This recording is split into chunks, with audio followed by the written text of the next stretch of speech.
Une entreprise, qu'elle va chercher, c'est de la souplesse, c'est-à-dire qu'elle va vouloir développer une idée. Et donc pour développer cette idée, elle a besoin d'un certain nombre de services. Alors les services, ça peut être des services purement scientifiques, tels qu'on les trouve souvent dans les centres de recherche. Mais là, ça va au-delà, parce qu'on va pouvoir s'adapter à des demandes beaucoup plus larges.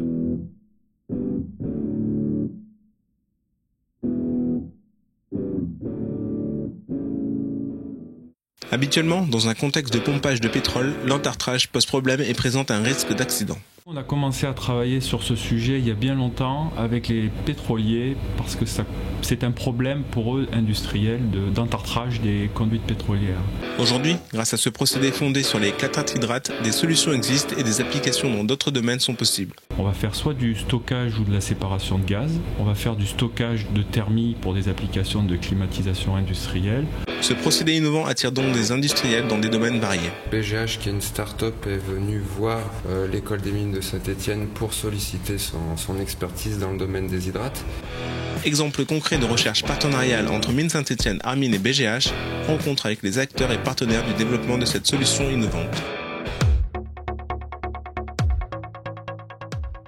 On se met sur des niches où on identifie un marché et on montre que le procédé qu'on développe sera plus compétitif. La solution nouvelle, tout d'abord, elle est venue de l'expertise du centre qui a donné à BGH les idées pour faire de la cristallisation avec des hydrates, mais également dans ce qui permet à notre start-up de démarrer, mettre à disposition les compétences scientifiques, mais aussi les compétences techniques, mais aussi le lieu, c'est-à-dire de pouvoir construire dans le hall ce prototype. Une entreprise, qu'elle va chercher, c'est de la souplesse, c'est-à-dire qu'elle va vouloir développer une idée. Et donc pour développer cette idée, elle a besoin d'un certain nombre de services. Alors les services, ça peut être des services purement scientifiques, tels qu'on les trouve souvent dans les centres de recherche. Mais là, ça va au-delà, parce qu'on va pouvoir s'adapter à des demandes beaucoup plus larges.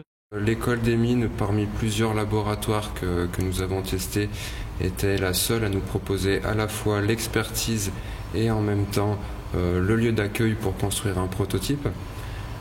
C'est pour ça que nous avons décidé de construire le prototype ici, de manière à avoir réuni sur place et l'expérience technique et aussi l'expertise scientifique. Outre l'expertise et les moyens techniques, il y a aussi les moyens humains qui sont mis à notre disposition avec une équipe de techniciens. À court terme, ça va être pour nous de terminer la construction du prototype, mais par la suite de le tester, donc comme je vous ai dit, de tester les différentes briques technologiques.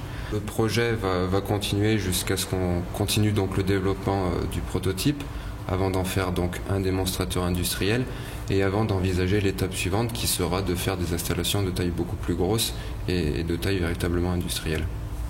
Alors l'avantage encore d'une structure comme la nôtre, c'est de pouvoir proposer des partenariats à la carte.